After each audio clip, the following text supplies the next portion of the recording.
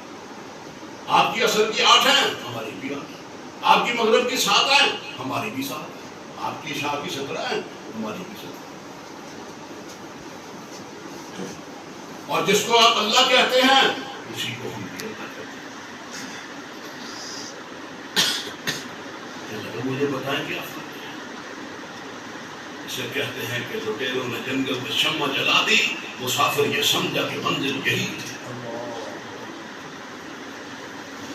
ایک دھبا ہے علم و آگہی کے نام پر تیر بھی پھیلا رہے ہیں روشنی کے نام پر. غدار نے بھی دھار لیا روح مسلمان. غدار نے بھی دھار لیا روح مسلمان. تسبیح کے دانوں میں چھپی تیغ ستم ہے. کسی نے کیا خوب کہا کہ واللہ اسیری بلبل کا اہتمام. واللہ اسیری بلبل کا اہتمام. سیاد نکلا ہے طرف گلاب کا من کے.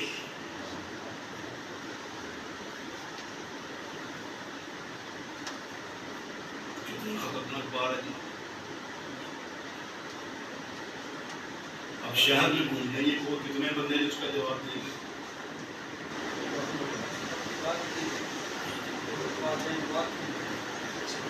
تو آپ کلمہ پڑھتے ہیں وہی.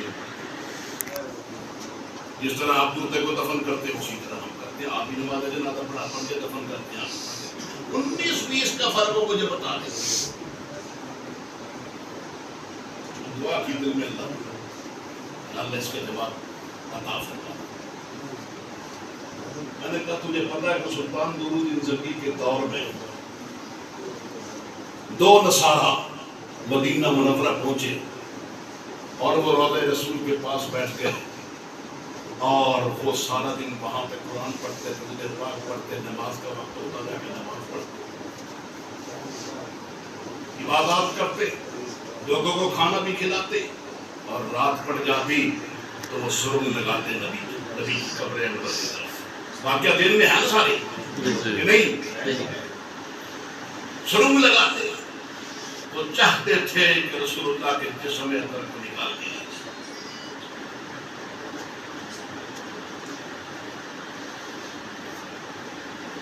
جب وہ کچھ قریب پہنچنے لگے تو نبی اکرم صلی اللہ علیہ وسلم سلطان درود کو خواب میں ملے اور کہا کہ مجھے یہ 2 کتے تنگ کر رہے ہیں. مٹی جتنی نکلتی تھی وہ باہر پھینکاتے تھے. مدینے والے بڑی محبت کرتے تھے, بڑا صدقہ خیرات کرتے. سلطان رو اٹھا کہنے لگا آقا یہ کیسے ہو سکتا ہے کہ نورالدین زنگی زندہ ہو اور آپ کو کوئی تکلیف پہنچائے؟ اللہ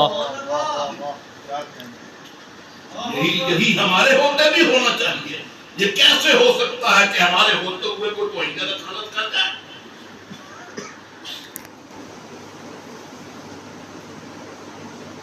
دوسری دفعہ زیارت ہوئی پھر سرکار نے. تیسری دفعہ نبی علیہ السلام نے فرمایا نور الدین ان کی گردنیں پکڑی ہیں. حضور صلی اللہ علیہ وسلم نے نور الدین یہ دو کتے مجھے تنگ کرتے ہیں. محمد رضی کو کتا کہیں کہ ان کے ماموں کے بچے حرامی وہ کہتے ہیں کہ سخت زبان استعمال کرتا ہے اور میرے نبی نے کتے کا لفظ استعمال کیا ہے. بے شک یہ تو بہت بڑا جرم ہے نا. حضور صلی اللہ علیہ وسلم نے فرمایا دنیا مرتار ہے اور اس کے طالب کتے ہیں. کیونکہ ہر اس وقت ہم اپنے ملک میں جو کچھ دیکھتے ہیں صرف دولت کی لوٹ مار ہے نا. صرف دولت کی لوٹ مار ہے اور ان کو حضور صلی اللہ علیہ وسلم نے دولت کے پجاریوں کو کتا کہا.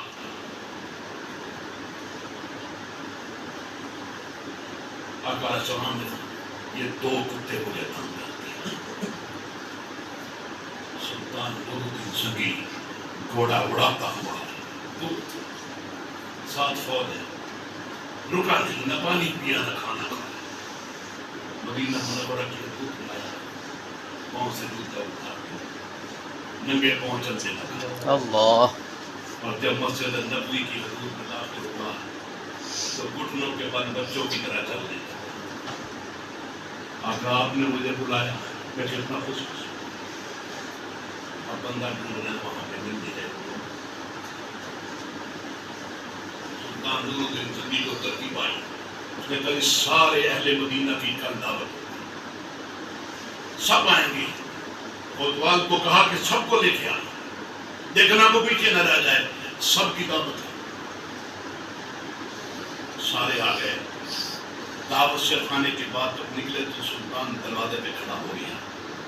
وہ ہر ایک سے ہاتھ ملاتا ہے. ہر ایک کی شکل پہچانتا ہے. سارا مجمع چلا گیا لیکن وہ شکلیں نہیں. جب وہ اندر ہے کئی دو درویش بڑے نیک پارسا ہیں. بس وہ نمازوں کے اندر نوافل کے اندر روزے کے اندر تسبیحات کے اندر پورے پاک کے اندر غرق جاتے ہیں. ان کے پاس ٹائم نہیں ہو دیا. دیکھیے تو سلطان نے دونوں کو پہچان لیا اور شیر کی طرح دونوں کی گردنوں سے دبوچ دیا کہ میرے ہوتے ہوئے تم یہ حرکت